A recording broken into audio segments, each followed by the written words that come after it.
You creating a bard or noble character and you have that one bonus language you don't know what to do with, might I recommend Elvish, and here's why. Said to have a vast and rich vocabulary perfect for expressing deep emotions, philosophy, and other concepts. Its lyrical quality and variety of verbiage makes it ideal for ballads, poetry, and prose.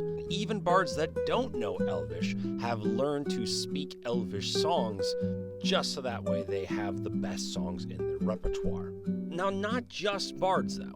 Imagine if you had, say, a fighter that was a noble background and maybe they wanted to understand the lyrics of their favorite opera. Maybe you have a wizard that was learning a lot of Elvish spells because they were trying to explain the concepts of metamagic.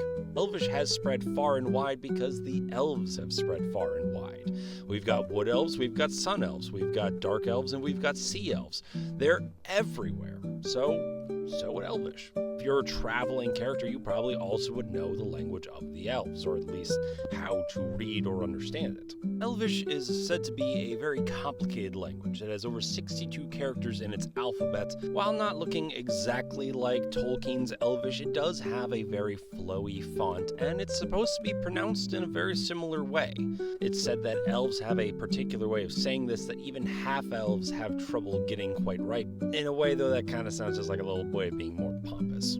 I can't imagine wood elves doing this, but high elves, absolutely. All this to be said, Dungeon Masters, consider putting Elvish sprinkled throughout your world. Whether it be nursery rhymes, or scholarly texts, or just conversations, road signs, or old tomes they find in the dungeons.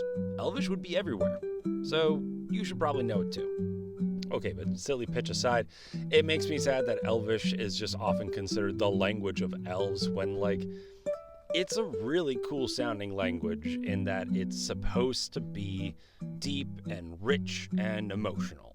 And therefore, it would be used in some really cool contexts, but we just don't use languages that way in D&D. So, if you want to make your language more than just your language choice, consider choosing Elvish and explaining why your character knows Elvish, or giving characters Elvish as more than just are they a half-elf or an elf.